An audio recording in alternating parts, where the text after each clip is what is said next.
Салам, хурматлы ватандашлар, здравствуйте, дорогие туркменистанцы.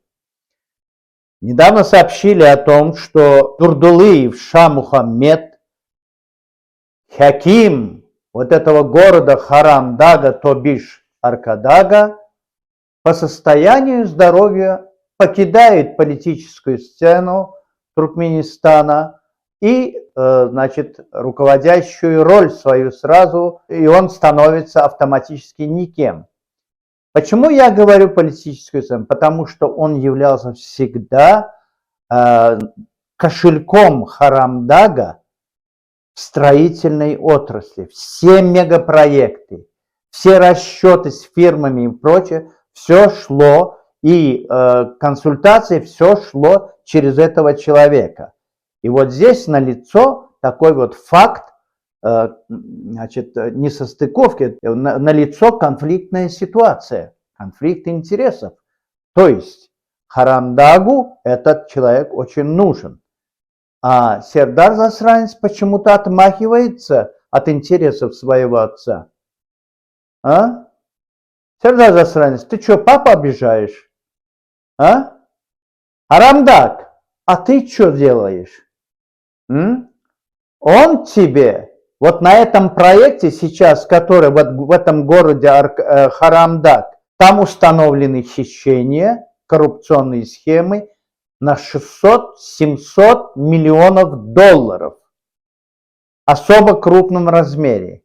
И если ты, засранец, если ты действительно решил поступить, как тебе следует в этом случае поступать, ты должен начать с главного руководителя вот этой коррупционной схемы. Ты должен посадить своего отца. Что он там делает? Ты хочешь сказать, что Дурдулыев сам это делал? Да, он находил для него кого-то. Но ведь главный-то Харамдаг, твой папа, Миллипидр, ты должен его посадить. Почему? Потому что сказали, что вот якобы по состоянию здоровья. Но если у него такое здоровье, что он делает в СИЗО МНБ? Наши источники сообщают, что он там не один. Он там вместе со своим сыном Батыром. Здесь еще очень один важный момент. Дело в том, что вот недавно был на параде, я вижу, ты там спишь. Ты был в России, в Москве был на 9 мая, парад Победы. Так? Но и Дурдулыева ты тоже никогда не замечал. Ни день, ни два ты работаешь президентом Туркменистана. Ты не видишь, что он наркоман? А? Когда этот министр национальной безопасности, бывший Яйлим Бердыев, сообщил о том, что Дурдулыев наркоман, так, и он у него в 30-м микрорайоне сзади Апериала, там у него есть квартира, там он, употребляет наркотики ежедневно, или ходит на работу с этим термосом, в котором этот чай с этим опиумом, так? Вы что, не видели, что ли, этого? Теперь вы его взяли, и он оказался в подвале Комитета национальной безопасности, или чего сегодня говорят МНБ. Здесь основной вопрос, почему ты так относишься к этому человеку? Это же ведь твой отец дал ему разрешение. Ведь все знают, что был случай, когда через Гарыгала прошло 15 килограмм опиума из сердца, и это все пришло потом на Дурдулыева. Но твой папа сказал нет, быстренько закрыл это дело, и этого пограничника, который поймал эти наркотики, отправили дальше служить в Кушку.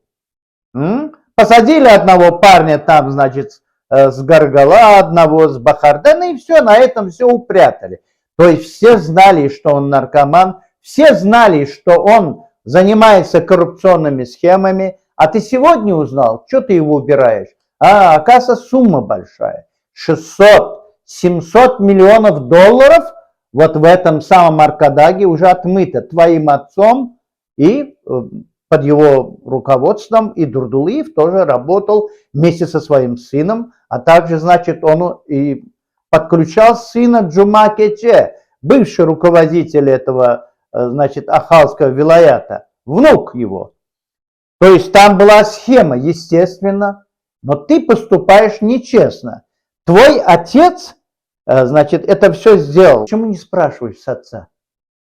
Ты что его? Уже среди людей идет разговор, что это не первая стычка между вами. Якобы тебе нужно сейчас выбирать, либо как-то незаметно отравить своего отца. Есть же ведь нормы Конституции, ты обязан сейчас взять главного зачинщика. Кто виноват в этом? Если ты раскрываешь эту коррупционную схему, так ты должен разобраться сверху донизу. А то, что ты сейчас делаешь, это что? Ты взял, и вот твой отец, собственно говоря, готовил этого жертвенного барашка уже 15 лет, когда он работал. И твой отец, когда ему сказали, что он вот якобы, значит, наркоман, он сказал публично: вы тоже так работаете, и, значит, тогда и вы курите.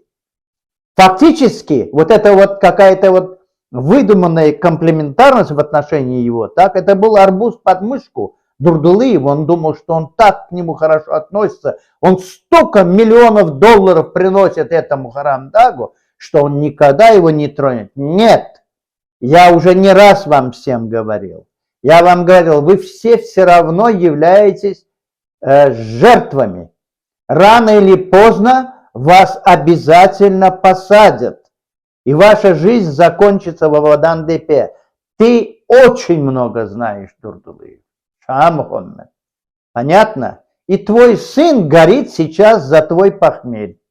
Вы вместе там. Вот. А Сердар, ты засранец. Либо разбирайся как положено, либо тогда объясняй, кто виноват. Я знаю этого Дурдулиева лично. Харамдаг, миллипидор, ты помнишь, ты же отправлял его ко мне. Тебе мало было того, что ты отнял у меня лошадей. И ты там сломал мой дом.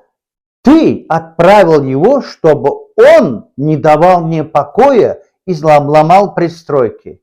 Он тебе рассказал, как я с ним разговаривал? А? Он стоял там, и там полицейские там были, и еще все три эти, значит, Итрапа города Ашхабада, руководители. Я что ли, подойди, это вот Хаким. А кто мне такой? Он тебе не рассказал, как я ему ответил? Он, наверное, сказал: Шамхоммед, ты помнишь, когда ты пришел и хотел мне сказать, что вот он, значит, ты вот не просто так пришел, тебя Харамдаг прислал. Я тебя во двор не пустил. И ты мне то, что ты запугивал там, вот что вот если надо, мы здесь и дом снесем. Как я тебе сказал? Я тебя и домой не пустил. А?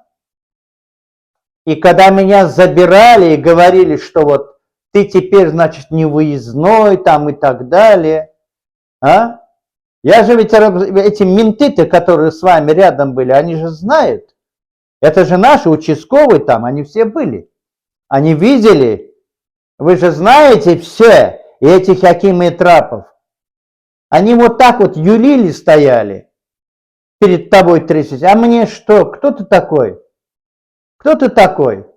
И я там же, в МВД, когда вы потом забрали меня тоже, вы там, значит, я подписывал там, что, значит, вот, значит, нельзя мне никуда там, значит, выходить.